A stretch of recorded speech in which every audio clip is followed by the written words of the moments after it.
arithmetic mean. இன்னைக்கு நம்ம பார்க்க போற கொஸ்டின் ஒரு கிளாஸ் லிமிட். கிளாஸ் லிமிட்ன்றது ஒரு கண்டினியூஸ் இன்டர்வல் அப்படின்னு சொல்லணும். நமக்கு 3 டைப்ஸ் ஆஃப் டேட்டா இருக்கு. Individual data, discrete data and continuous data. இதை நம்ம ஏன் கண்டினியூஸ் சொல்றோம்னா 10ல இருந்து 19, 20ல இருந்து 29 இந்த மாதிரி ஒரு லிமிட் கிளாஸ் லிமிட்ல கொடுத்திருந்தா அதை கண்டினியூஸ் டேட்டா அப்படின்னு சொல்லணும். இங்க நம்மள கொஸ்டின் என்ன கேட்டிருக்காங்க பாருங்க. Find the arithmetic mean for the following distribution. Continuous டேட்டான்னு நமக்கு தெரியுது. அந்த கண்டினியூஸ் டேட்டாவோட வேல்யூ கரெக்டா இருக்கா அப்படின்னு செக் பண்ணிக்கணும். நம்ம எப்பயுமே இந்த மாதிரி வேல்யூஸ் வந்து லிமிட்ல கொடுத்திருந்தாங்கன்னா 10ல இருந்து 19 ஒரு வேல்யூ, இப்போ 10ல இருந்து 19, அடுத்தது 19ல இருந்து ஆரம்பிச்சிருந்ததா அது கண்டினியூஸா இருக்குன்னு அர்த்தம். பட் நமக்கு இங்க டேபிள் எப்படி ஆரம்பிக்குது, 20ல இருந்து 29, அப்ப அங்க ஒரு டிஸ்கண்டினியூட்டி வருது, ஒரு கேப் வந்துருது. 30ல இருந்து 39 கேப் வந்துருச்சா. இது மாதிரி கேப் வரத நம்ம ஃபில் பண்றதுக்காக என்ன பண்ண போறோம், நம்ம கொஞ்சம் மூவ் பண்ண போறோம், முன்னாடி பின்னாடி கொஞ்சம் மூவ் பண்ணிக்க போறோம். எப்படி மூவ் பண்ணிக்கலாம்னா இங்கேயும் இதை 19.5க்கு கொண்டு வரணும். அப்ப இந்த பக்கம் முன்னாடி ஷிஃப்ட் பண்ணும்போது அதை ஈக்குவேட் பண்றதுக்கு இங்க பின்னாடி ஷிஃப்ட் பண்ணணும். இப்படி வந்துடும். இப்ப ஸோ 10க்கு முன்னாடி 0.5 மூவ் பண்ணோம்னா என்ன வரும், நமக்கு 9.5. 19க்கு பின்னாடி 0.5 மூவ் பண்ணா 19.5 வரும். இப்போ அடுத்ததுக்கு 20க்கு 0.5 முன்னாடினா இந்த 19.5லயே வந்து நிற்கும்.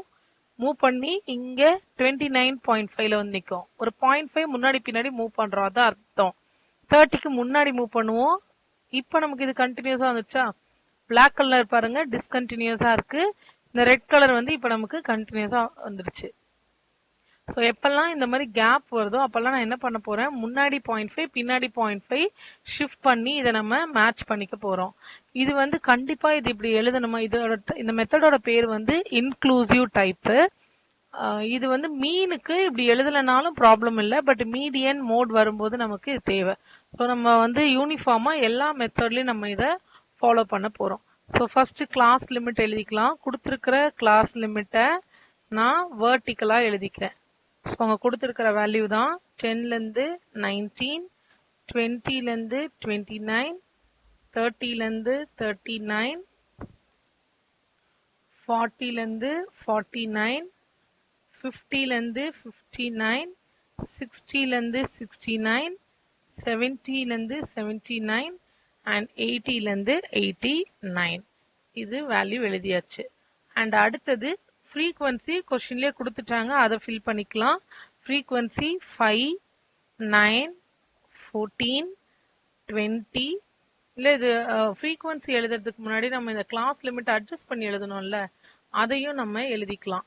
அட்ஜஸ்ட் பண்ணி எழுதுறது எப்படி, 10க்கு ஒரு 0.5 முன்னாடி கொண்டு போறோம். அப்ப அது என்னன்னு வரும், எனக்கு டிஃபரன்ஸ் தெரியறதுக்காக பிளாக்ல எழுதுறேன். 0.5 முன்னாடி கொண்டு போகும்போது 9.5ல இருந்து இது பின்னாடி கொண்டு வருவேன் 19.5. இங்க 20 கொஞ்சம் ஒரு 0.5 முன்னாடினா 19.5ல இருந்து 29.5. இப்ப பாருங்க கேப்பே இல்லாம இருக்கும். 29.5ல இருந்து 39.5. அந்த அடுத்தது 39.5ல இருந்து 49.5. இங்க 49.5ல இருந்து 59.5. 59.5ல இருந்து 0.5 எல்லா இடத்துலயும் மூவ் பண்றோம்.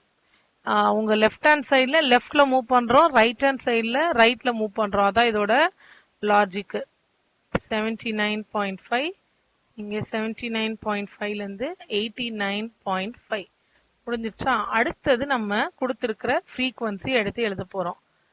ஃப்ரீக்வன்சி எஃப் அது கொடுத்திருக்கிறத அப்படியே எழுதிக்கோங்க.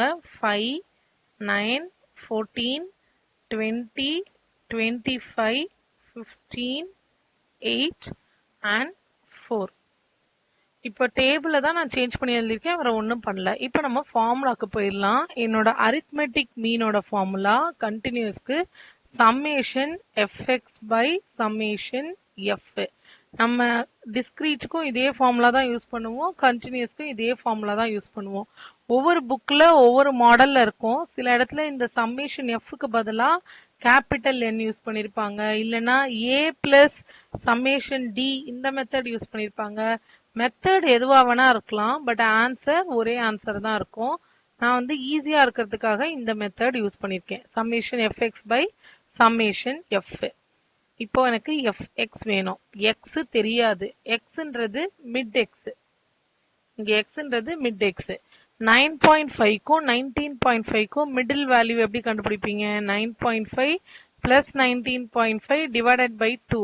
இதோட வேல்யூ என்ன வரும்னா 14.5ன்னு வரும். ஒரு வேல்யூ தெரிஞ்சிருச்சுன்னா போதும், அடுத்தடுத்த வேல்யூ அதே மாதிரி தான் இருக்கும். ஸோ 14.5, 24.5, 34, ஒரு 10 அடுத்தது நான் மாத்திட்டே போயிடுவேன். 44.5, 54.5, இல்ல ஒன்னொன்னா நீங்க ஆட் பண்ணி எழுதினாலும் ஆட் பண்ணி எழுதி செக் பண்ணிக்கோங்க. ஸோ 64.5, 74.5, இது நீங்க இங்க பார்த்தா கூட தெரியும் உங்களுக்கு.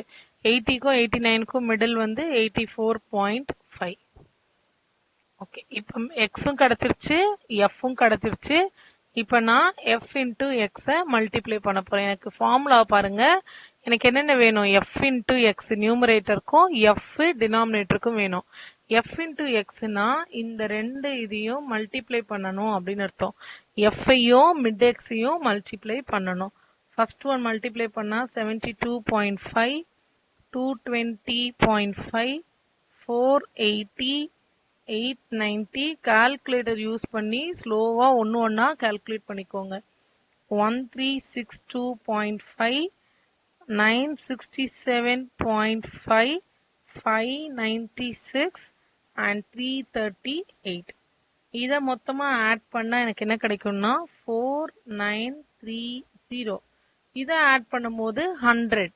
இப்போ என்னோட ஃபார்முலா என்ன? Summation f x 4930 divided by summation f 100. 2 digit தள்ளி பாயிண்ட் வைக்கணும். நீங்க கால்குலேட்டர்ல போட்டு செக் பண்ணிக்கோங்க. ஸோ மீனோட வேல்யூ 49.3.